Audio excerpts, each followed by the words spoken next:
Welcome into another video. In today's video, I'm going to talk about what to expect in drought-like conditions. Here in the Southeast, the months of September and October are always historically our driest months of the year, and this year is no different. So I want to talk about a couple of things to expect when we're in a drought, when you're not having rain and you're not able to water.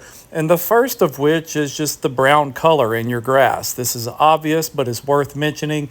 Even the weeds in this particular yard are becoming crusty because we haven't had any significant rainfall in the past 2 months. So if you're unable to water and you're not getting any rainfall, your grass is going to suffer.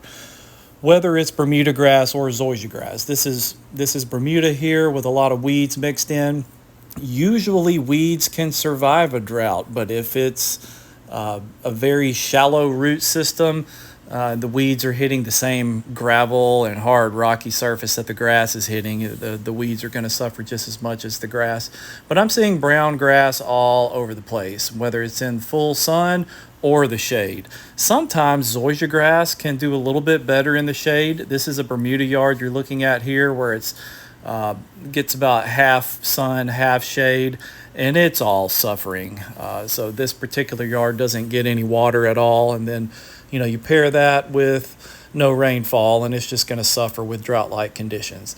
So you want to water as much as you can to keep up with the drought.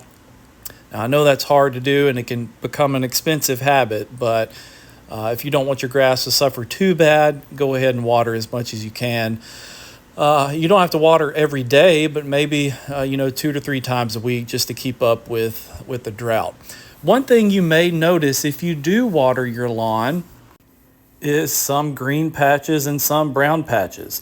There's no reason behind this, and really if you could just lift up your yard and look and see what's underneath the grass, that would be best, but we obviously can't do that.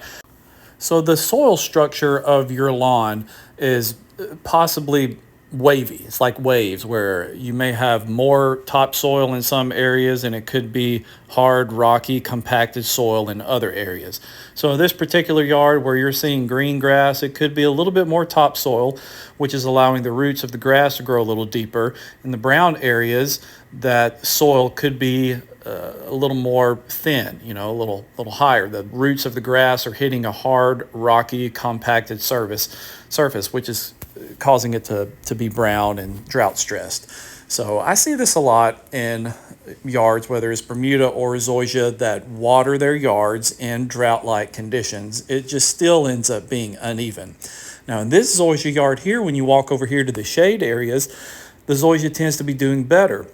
So zoysia is a little more drought tolerant in the shade. So you really only need about 4 hours of direct sunlight for zoysia to grow and become healthy.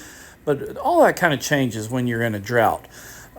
So if you have a zoysia yard and you have a little bit of shade, you're probably noticing the grass in the shaded areas being protected from the heat. So it's still getting drought, but it's not just getting that straight heat from the sunlight. I want to point out the edges of a yard. So if you have a lawn that's lined with bricks or sidewalks or anything like that, you're always going to start to see drought-related injury along hard brick surfaces like this. So this zoysia grass is pretty much cooked right here, right against these bricks. You can try to water as much as you can, but when you're not having any rainfall, you're not able to water, and the 95-degree temperatures that we've been having, this grass is just becoming cooked here. So another big question that I get in drought-like conditions is, why is my yard brown, but my neighbor's yard across the street is green? Well, I can't really answer that. That's a question for the homeowner. So I would encourage this person to go talk to their neighbors and ask them maybe what they're doing differently than what I'm doing. So maybe their watering patterns are different. Maybe their mowing schedule is different. They're obviously watering more, so the yard across the street is greener. So it's the obvious thing is that they're getting more water. Everyone's dealing with the same drought and the lack of rain. So if one person's yard is greener, they're getting water. So maybe go ask this person what their watering schedule is. Another question to ask is, when was this yard sodded? And when was my yard sodded? So the yard with brown grass probably has a shallower root system due to a lack of topsoil. It's also probably not a good idea to mow as often as you did back in the early spring and early summer when we were getting more rainfall. You want to back off of your mowing habits during drought stress. Mowing can accelerate drought stress and cause more stress, causing more problems with your lawn. So don't mow as often. If it needs to be mowed, go ahead and just kind of raise your mower height and just take the top off, but don't be out there causing a dust storm. Things are so dry right now. So if you feel like you have to mow, just mow the top, just the tip top off of the grass blades. Don't try to scalp it down at all, because it will not recover in a drought. Also, something else to not do during a drought is to apply fertilizer. If you put out a high nitrogen fertilizer in a drought, you'll end up burning up your yard. So maybe that fertilizer that you put out in the spring, which would have been a higher nitrogen fertilizer to help green your lawn up, if you go out and apply that to your yard during a drought in 95-degree temperatures, you'll make your yard look worse. So fertilizer is not the answer in a drought. I know your grass is brown and you think you're putting nutrients into the ground, but you're just going to burn it, making it look even more brown. So just stay away from fertilizer during a drought.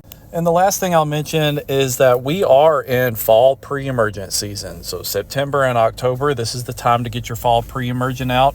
It's okay to go ahead and put that down in a drought. You do still need to water in that treatment, so make sure you have some sort of irrigation if you're putting pre-emergent down in your yard.